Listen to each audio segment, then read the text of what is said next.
नमस्कार।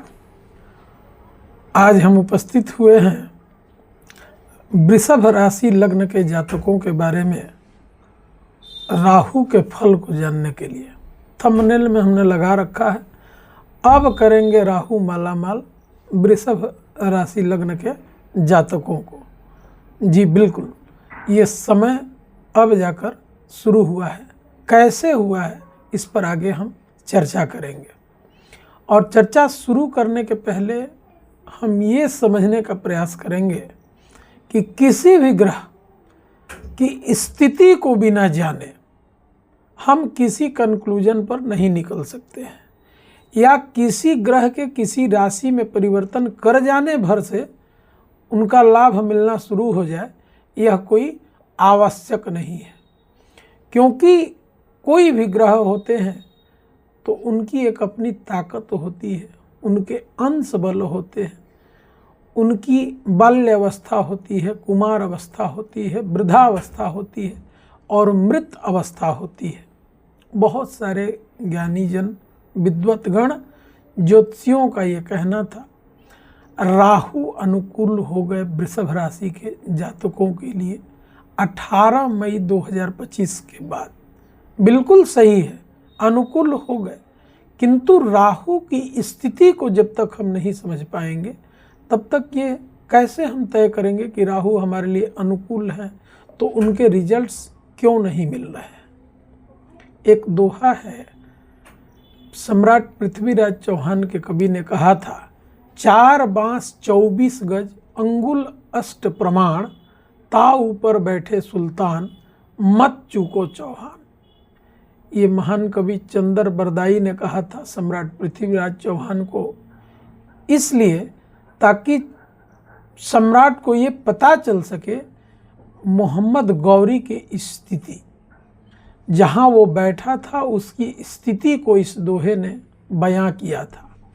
और इसको सुनते ही हमारे सम्राट अपने तुरणी से बाणों को निकालकर धनुष पर चढ़ाया और उस बाण से, शब्दभेदी बाण से मोहम्मद गौरी को छलनी छलनी कर दिया, मौत के घाट उतार दिया।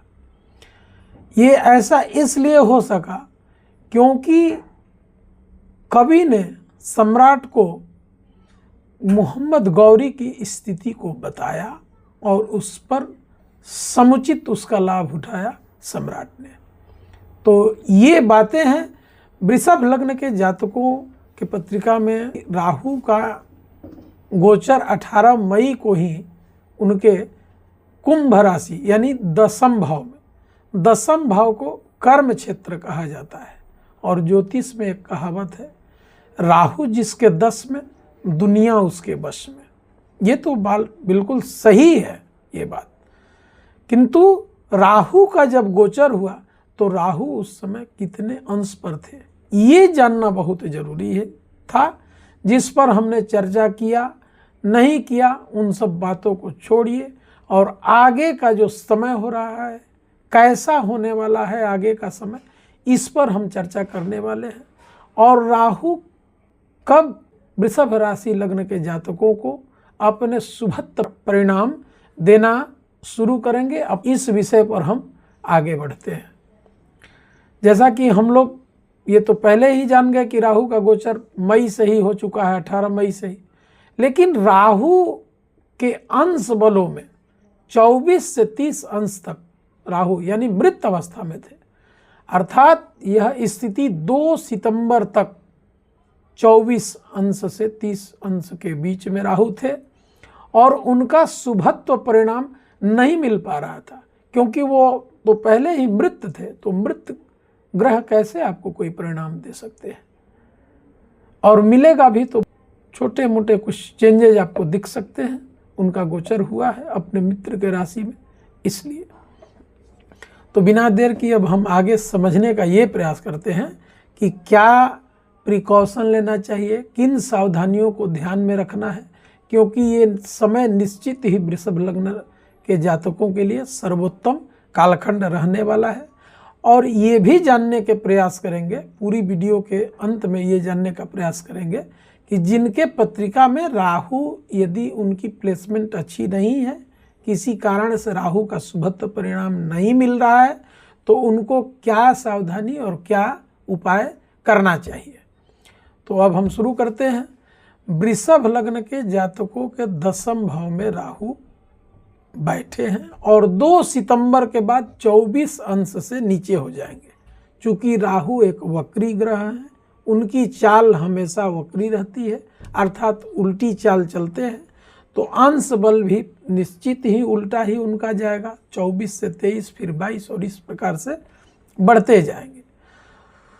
तो अभी राहु एक अनुभवी राहु के रूप में वृषभ राशि लग्न के जातकों के पत्रिका में अभी जो राहु फल देंगे, एक अनुभवी वृद्ध राहु यहाँ इनको माना जाएगा। और ये कब तक माना जाएगा? तो 10 दिसंबर तक एक एक्सपीरियंस राहु के रूप में आपको फल प्रदान करेंगे। यहाँ आपको सावधान क्या करना है? यहाँ सावधानी ये रखना है कि राहु फिलहाल पूर्वा भाद्र नक्षत्र में है और 28 नवंबर तक पूर्वा भाद्र नक्षत्र में रहेंगे। 28 नवंबर के बाद राहु अपने ही नक्षत्र शतभिखा में गोचर करेंगे। शतभिखा नक्षत्र के स्वामी स्वयं राहु हैं और वहाँ से अत्यंत बलशाली हो जाएंगे, उग्र हो जाएंगे, अत्यंत एक्टिव हो जाएंगे। वृषभ राशि लग्न के जातक अपने कार्य क्षेत्र में बिल्कुल एक्टिव हो जाएंगे। एक्टिव तो खैर 2 सितंबर के बाद से ही हो जाएंगे, क्योंकि राहु जिंदा हो गए, तो वहाँ से तो एक बल अलग ही मिलेगा ना। और जैसे जैसे अंश बलों से घटते जाएंगे वैसे वैसे राहु बलशाली होंगे। अब यहाँ एक बात गौर करना है कि राहु तो जिंदा हो गए और 3य भाव में देव गुरु बृहस्पति का गोचर, अर्थात वृषभ लग्न के जातकों के 3य भाव यानी कर्क राशि में देव गुरु बृहस्पति अपने उच्च राशि में और उनके 3य भाव में उनका गोचर हो जाएगा। तो 18 अक्टूबर के बाद से वृषभ लग्न जातक ये जो हैं अब जिस दिशा में अनुसंधान करेंगे, जिस दिशा में कदम उठाएंगे, वो निश्चित ही सही होगा, क्योंकि 3रे भाव में गुरु का होना इस बात को इंगित करता है और उनकी 9वीं दृष्टि भी जा रही है। 3रे भाव से उनकी 9वीं दृष्टि भी उनके लाभ के स्थान पर जा रही है 3रे भाव से। तो ये इस चीज़ को इंगित करता है कि उनका पराक्रम सही दिशा में होगा, उनका अनुसंधान सही दिशा में होगा, वो जो कुछ भी करेंगे वो सही दिशा में करेंगे।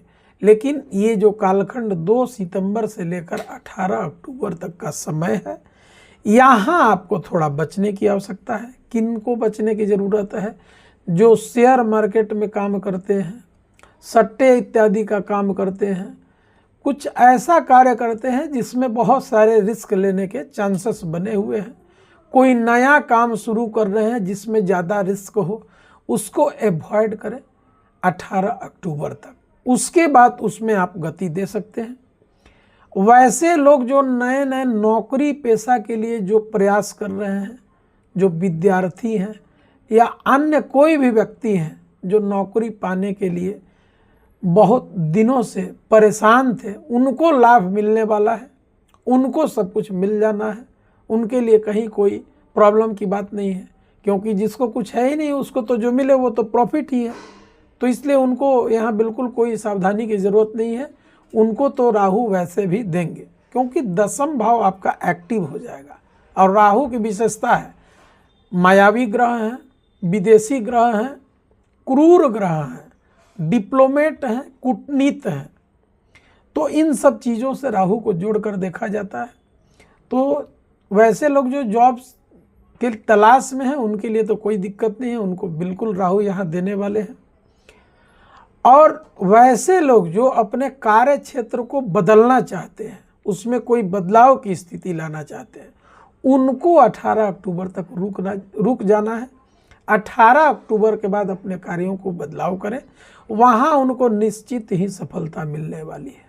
ऑनलाइन के काम करने वाले लोगों को 18 अक्टूबर तक बिल्कुल सावधान रहना है, कोई भी निर्णय नहीं लेना है, क्योंकि यहाँ आपको नुकसान हो सकता है।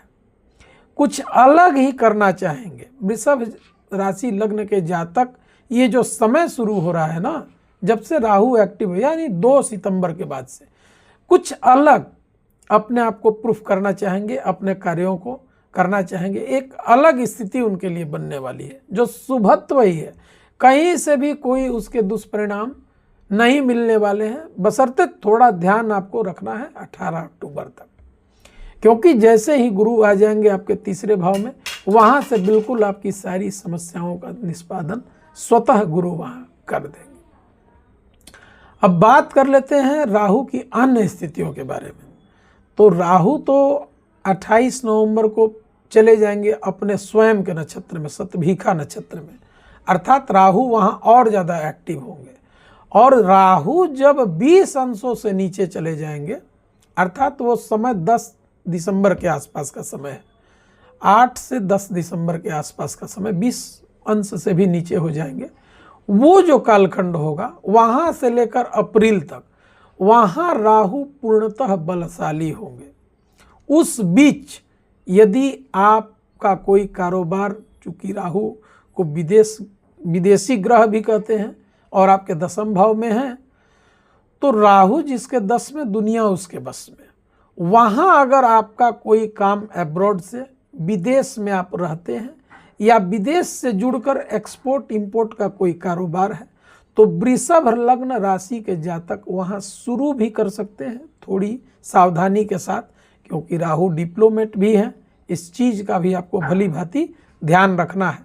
किंतु ये जो कालखंड होगा यहाँ आपको शुभ परिणाम ही देने वाले हैं। वहाँ विदेशों से जुड़कर आप अपने कार्यों को शुरू कर सकते हैं। वैसे लोग जो राजनीति से संबंध रखते हैं, उनके लिए ये बहुत ही सर्वोत्तम कालखंड होगा। राजनीति में उनके अच्छे स्थिति की सूचक हैं जिनकी लग्न वृषभ है। वहाँ से राहु आपके 10वें भाव में बैठकर उनकी दृष्टि 7वीं चतुर्थ भाव पर होगी। थोड़े परेशान अपने सुख सुविधा के लिए आप हो सकते हैं, वहाँ आपका ज़्यादा दिमाग जाएगा, किंतु बिल्कुल वहाँ घबराने की बात नहीं है, सब कुछ पूर्ति करवाएंगे राहु। वैसे लोग जिनका लीडरशिप वाला काम है, जैसे किसी समूह का नेतृत्व करते हों या समूह से जुड़कर काम करते हों, HR के पद पर हों या किसी बड़े पद पर हों, उनको थोड़ा यहाँ सावधान रहने की ज़रूरत है, क्योंकि हो सकता है कि इस समय उनसे कोई निर्णय जो है वो गलत हो जाए। तो उसके लिए क्या उपाय करना है, इस चीज़ पर भी हम आगे वीडियो में बताएंगे। तो ये सब बातें रह गई। राहु को अगर देखा जाए तो हर लिहाज से 18 अक्टूबर से लेकर पूरा अप्रैल 2026 तक बहुत अच्छा परिणाम देने वाले हैं। बिल्कुल यहाँ राहु अनुकूल स्थिति में वृषभ राशि लग्न के जातकों के लिए हैं। अब बात कर लेते हैं अप्रैल के बाद। तो अप्रैल के बाद चूंकि राहु अपने युवा अवस्था से कुमार अवस्था में प्रवेश करेंगे, तो अप्रैल से लेकर 2 अगस्त तक, यानी मध्य अप्रैल, 15 अप्रैल के बाद से 2 अगस्त तक का कालखंड जो होगा, उस समय थोड़ा सचेत रहने की ज़रूरत है, क्योंकि उस समय कुछ ऐसा निर्णय आप ले लेंगे जिससे हो सके आपको कुछ नुकसान भी हो जाए।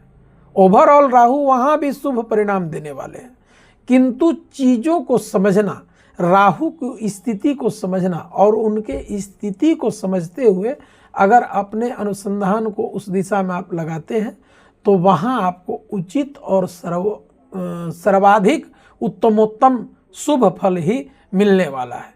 ये वीडियो इसीलिए बनाया गया है ताकि आप राहु की स्थिति को समझ सकें और उनसे जुड़कर भरपूर लाभ लिया जा सके, ये स्थिति है। और 2 अगस्त के बाद राहु का गोचर हो जाएगा। 2 अगस्त 2026 के बाद राहु का गोचर होगा मंगल के नक्षत्र धनिष्ठा में। वहाँ से एक आपके अंदर अलग ऊर्जा आएगी, आप नए नए कार्यों को करने का मादा रखेंगे और विभिन्न प्रकार की आ रही अड़चनें दूर होंगी और वहाँ से लेकर दिसंबर तक राहु आपको अत्यंत शुभ परिणाम देने वाले हैं।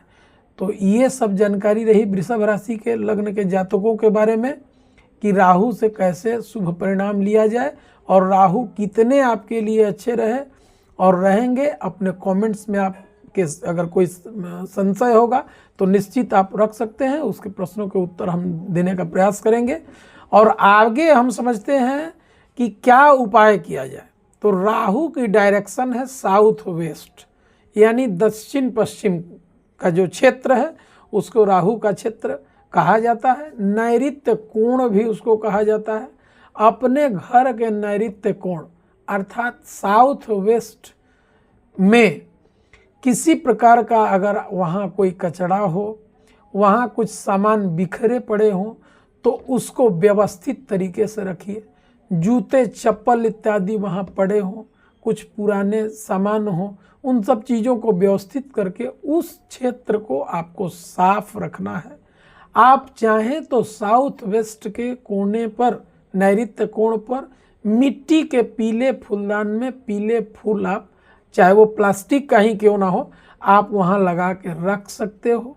इससे राहु आपके अच्छे परिणाम देने वाले हो जाएंगे और आपके जीवन को जो है राहु इस कालखंड में अपने शुभ परिणामों से अत्यंत लाभान्वित करने का काम करेंगे। आशा है हमारी वीडियो आप लोगों को अच्छी लगी होगी, तो आप मेरे चैनल को सब्सक्राइब करें, मेरे वीडियो को लाइक करें और कमेंट्स करें। आप सभी का दिन बहुत ही शुभ हो। हर हर महादेव। धन्यवाद।